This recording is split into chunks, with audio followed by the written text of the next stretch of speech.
Hi there. Our Copper Corgi pop-up continues. So I'm going to show you some of the yarns, but more importantly, I'm going to show you the samples, and then we'll pick some yarns for you to make those samples from here and there. I'm Cadence Kidwell. I'm the proprietress here at Fuzzy Goat in downtown Thomasville, Georgia. You can see all that I'm talking about at fuzzygoatyarns.com. And today I'll be talking about our Copper Corgi pop-up.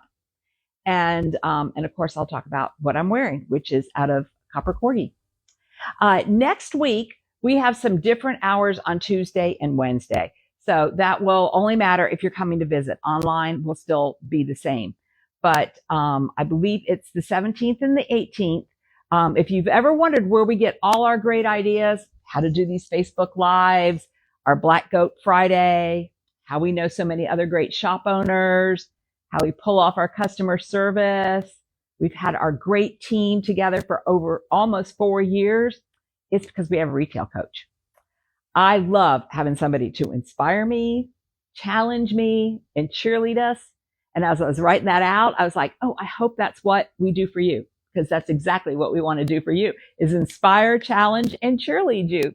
So Melissa and I are going to be gone next week, Monday through Thursday, but Madeline and Carolina will have shorter hours on Tuesday and Wednesday, and then Kit's going to be here Thursday holding down the shop, and your orders will go out. So just want to put that little plug in there to remind you that the hours will be a little different.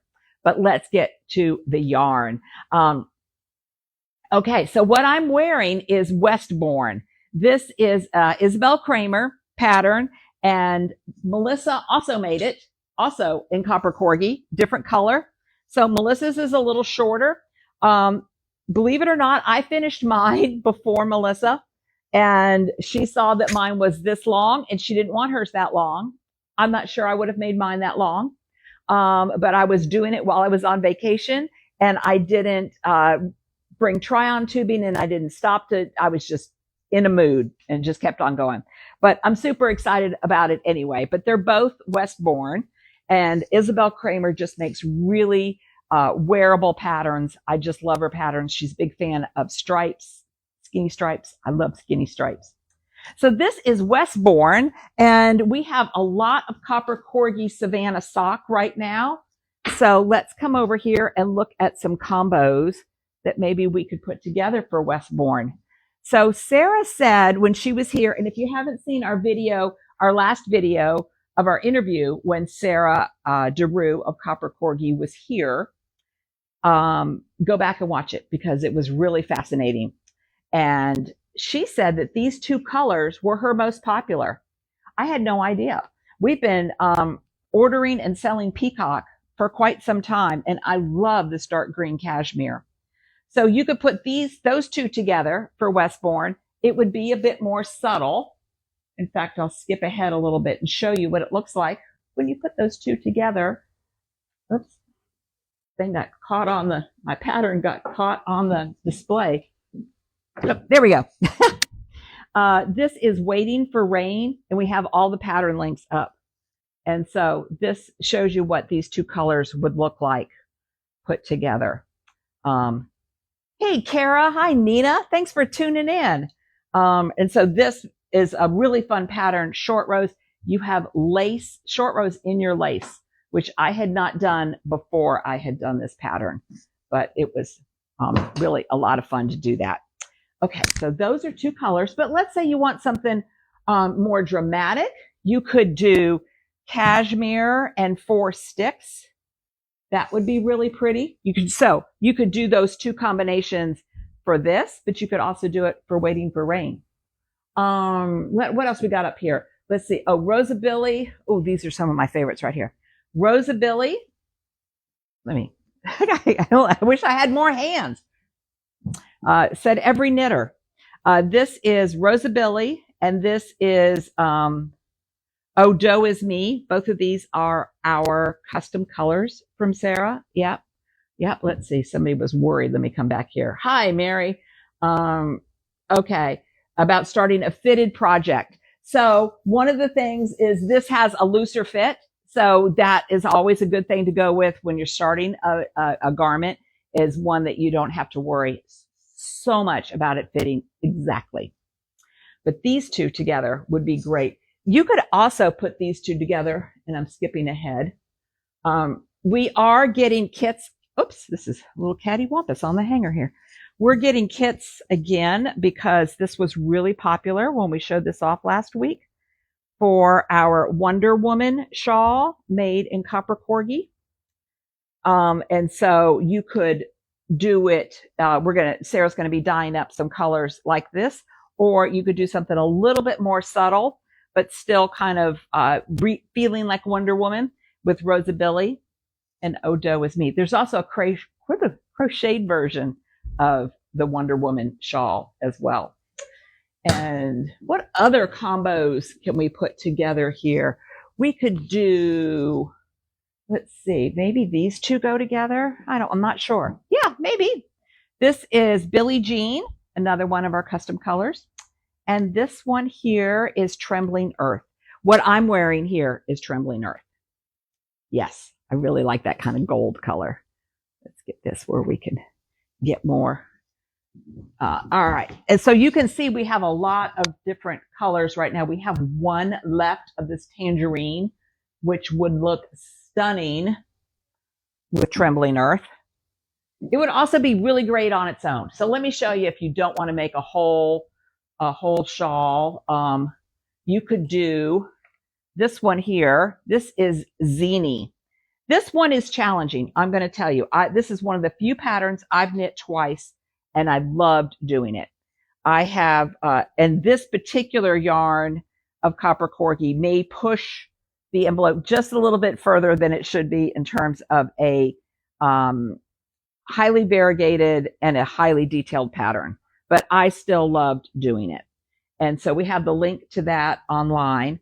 So you could do that. We also have Damask up online, which is a great one skein project. So is the Reina is always great as well. And I'm looking to see, oh, here we go. Sonoya can be done in one skein. We just happen to add another little color down at the end because you can never have too much color. So this is a Tammy Gore pattern, and we have the link for that up. And it's really great and makes a lot of distance because you have these large eyelets in there. So it kind of makes things go a little faster. So that's some of those. Let's see what else. Another one, if you want to make another garment, this is the one I was wearing last week that I finished that has the braid down the side. And this was so much fun that I, you know, if you've watched me for a minute, you know that I had my issues with this, and it is not as oversized as I wanted it. And that's only because I kept changing the pattern and thinking it was going to be too big. Like this one is bigger than I wanted. This fits fine, but I don't have that slouchy feel that I wanted. I think since the pattern was lattice or braid and I did the braid, I think I'm going to do the lattice and I'm going to do it again. Not in this color, although I do love this. This is Long Road to Key West. That's this one here. But I'm going to do it again because it was really fun to do. And then I'm going to get the bigger one that I wanted. We also have a lot of copper corgi samples. So this is Melissa's Rocket Tee here. And this is in all one color. It is not striped. It is because the color had a lot of variation in it. So isn't that cool? This is her Rocket Tee. And then here, hey, Melissa. This is Melissa's lounging top, Joji Locatelli's lounging top. And this is in West Jack Kid, our first original custom color. Let's see. This one here is an all-time favorite. I love wearing this one. Susan knit this one up for us. And this is Tamdo. And this is also 3 skeins of copper corgi. So let's put together some 3 skeins because the other 3 skein one we got here is Up All Night as well by Melanie Berg. And this is just so much fun to wear. Just kind of wrap it around. I may take that with me on my trip. I'm so glad I just showed it to you. But let's look at some 3 skein options up here. Let's see. Oh, I haven't shown you bougainvillea. You could do bougainvillea and oh, dough is me. And then what else would I maybe put with that? Let's see. I might put, this one might be dark enough to go with it.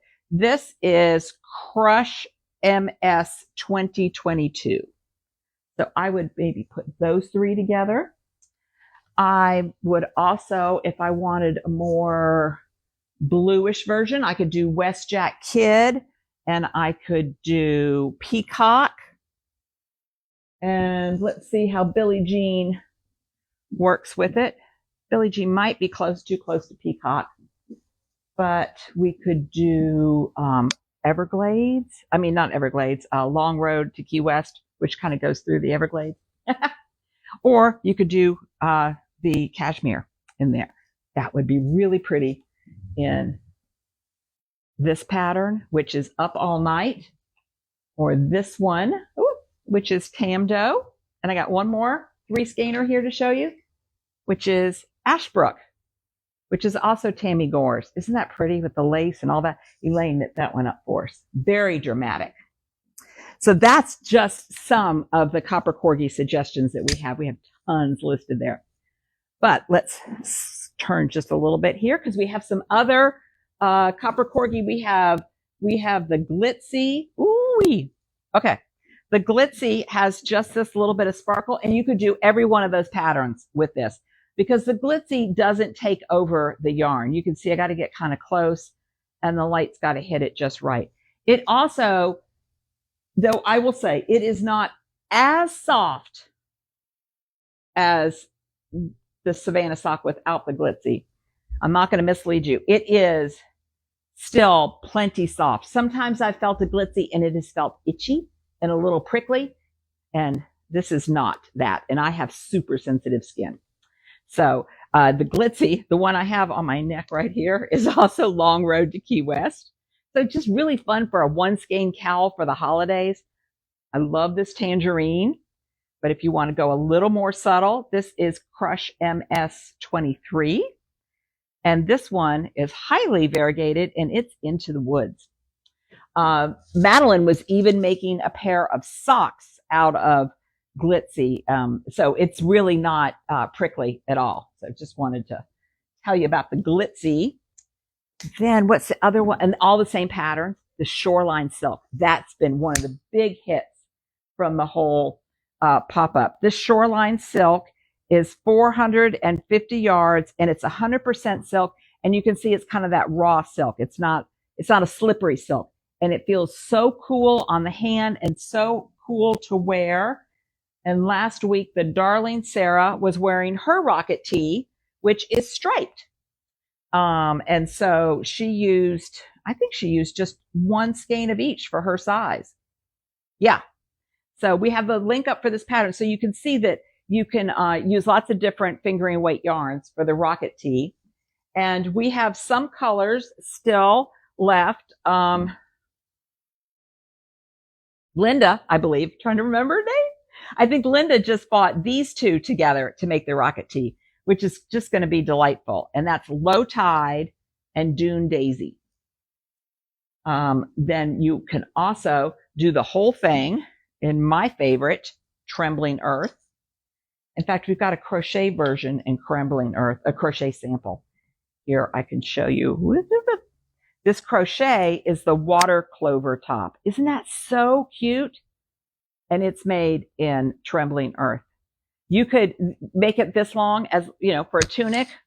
It's actually like a dress. Oh, that's darling. Or you could wear it over a bathing suit. You could wear it over a tank and a pair of jeans. That would be really cute. And it is crocheted because you can see this cute little flowers in there. And another sample we have from just 1 skein of the silk. So we have Tea for One here, which is a really nice kind of autumny feeling. Kara just snagged herself some of those. 1 skein can make this storm shawl from Joji Locatelli. And we were looking at the actual pattern and this sample, and this sample may have more eyelet rows in it because she probably could get further because it has more yardage in it to make it even bigger. But look how big this one skein goes. So that's the one skein in the storm shawl. Also in the silk, Sarah made this one here. This is the Valdermosa top.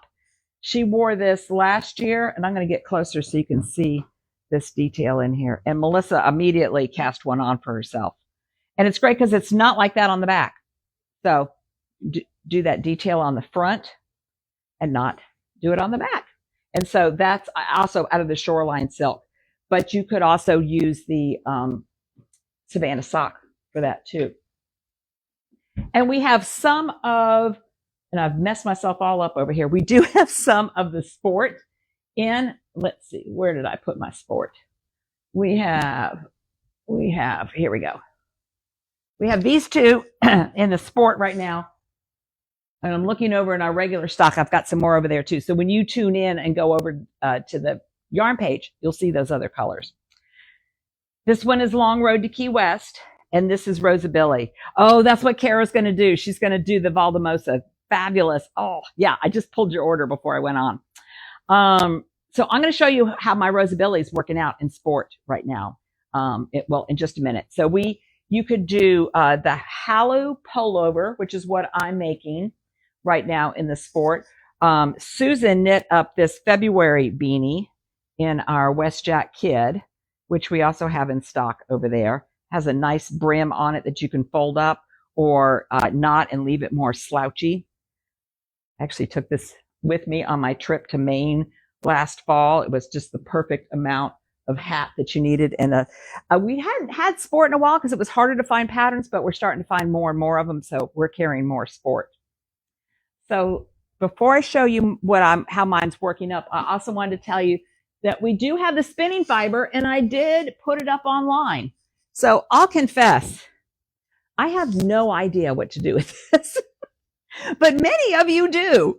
And I'm very impressed, and I hope to learn some of it sometime. Sarah was really convincing about it. So we named this one Monet because it looks like a Monet painting, and we named this one Everglades, and it's 4 ounces of spinning fiber, and we have several other colors up there also. So that's all online as well. I thought I would tell Sarah that no, just you can take the spinning fiber, don't leave it here. But so many of you bought it last week. I thought, hey, there's something to this. So we kept it and figured out how to put it online. Let me show you my Halu and how it's coming. I don't know if that's how you say it. You know, this is, all my sweaters have a story. All my sweaters have been a saga. You guys are so gracious to say, you know, you appreciate knowing that I have mistakes and so forth so that you guys can come too.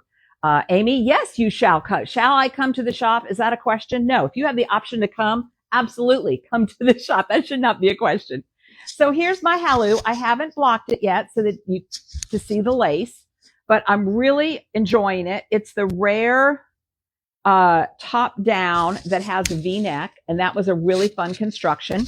And I'm making progress on my one sleeve, and then I got my other sleeve. Harriet was asking me last week if this was supposed to be a ruffle, and it is not. It's just a loose bind off, and that's going to block out, as well as my hips will be. Oh, Amy, could I come and spin? Yes, you can indeed bring your wheel.